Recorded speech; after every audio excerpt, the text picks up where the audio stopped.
Hello everyone, welcome back to my channel. তোমরা সবাই কেমন আছো? আশা করছি তোমরা সব খুব ভালো আছো। আমিও ভীষণ ভালো আছি। তো সন্ধ্যেবেলায় হঠাৎ করেই মনে হলো কিছু চটপটা জিনিস খাই। কি খাবো কি খাবো ভেবে উঠতে পারছিলাম না। তারপরেই ভাবলাম যে চলো একটুখানি গরম গরম চিকেন পকোড়া বানিয়ে নিই। আমার ফ্রিজে 250 গ্রাম মতো বোনলেস চিকেন রাখাই ছিল, তো সেটাই বের করে চটপট বানিয়ে নিলাম। তো এটাও আমার ডেলি ব্লগের মধ্যেই পড়ে। আমার পার্সোনাল আমি কি করে থাকি পুরো দিন সেটাই আমি তোমাদের সাথে কম বেশি যখন সময় পাই শেয়ার করি। তো দেখো আমি 250 গ্রাম মতো বোনলেস চিকেন নিয়ে নিয়েছি। তো এটা ভালো করে ধুয়ে নিতে হবে। ভালো করে ধুয়ে নেওয়ার পর এর মধ্যে একটুখানি পাতিলেবুর রস আধা মতো আমি অ্যাড করে দিলাম, কারণ আস্তে গন্ধটা যাতে চলে যায়। এটা অ্যাড করে দেওয়ার পর তারপরে তোমাদেরকে একে একে ইনগ্রেডিয়েন্টস দিতে হবে। তো খুব একটা বেশি কিছু লাগে না, খুব অল্প জিনিসের মধ্যেই এটা হয়ে যায়। তো দেখো আমি হলুদ গুঁড়ো দিয়ে দিলাম, আর 1 চামচ মতো ধনে পাতা বাটা আর লঙ্কা বাটা ছিল সেটা দিয়ে দিলাম। এটা আমার ফ্রিজে ছিল, এটা অপশনাল, তোমরা অ্যাড নাও করতে পারো, আবার চাইলে করতেও পারো। তো তারপরে আমি একটুখানি পেঁয়াজ কুচি দিয়ে দিলাম। পেঁয়াজ কুচির পরেই 1 চামচ রসুন আর আদার পেস্ট দিয়ে দিলাম। এটা দেওয়ার পরে 4-5 চামচ মতো অল্প একটুখানি নুন দিলাম। তারপরে 4-5 চামচ বেসন দিয়ে দিলাম, আর 1 চামচ কর্নফ্লাওয়ার দিয়ে দিলাম। দিয়ে দেওয়ার পর একটা ডিম নিলাম, ডিমটাকে ফাটিয়ে নিয়ে নিলাম।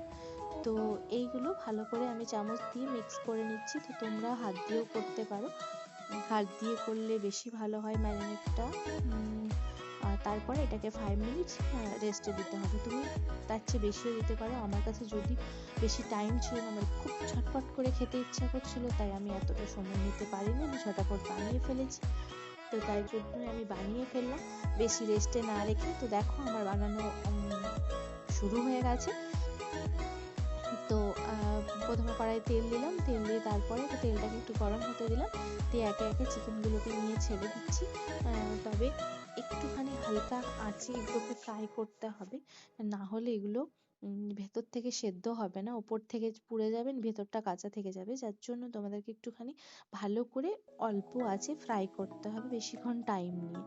যদিও আমার একদিক দিয়ে ফ্রাই চলছিল, একদিক দিয়ে খাওয়া চলছিল। আমার ছেলে পুরোটাই প্রায় অর্ধেকের বেশি শেষ করে ফেলেছিল। আমাকে ডেকোরেশন করার জন্য, তোমাদেরকে দেখানোর জন্য কিছুই বাঁচিয়ে রেখেছিল না, তাও অল্পখানি যুদ্ধ করে রাখতে হয়েছে ওর সাথে যে অল্প একটুখানি ছেড়ে দে।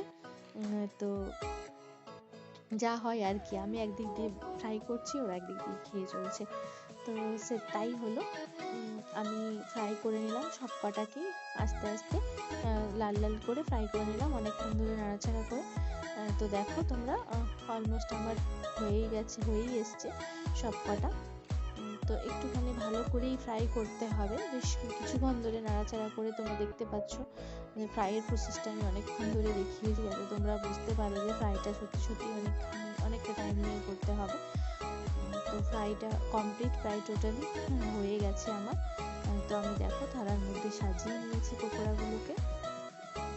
তো তোমরা অবশ্যই জানিও যে কেমন হয়েছে, আর তোমরা বাড়িতে চাইলে ট্রাই করতে পারো, করে আমাকে জানাতে পারো।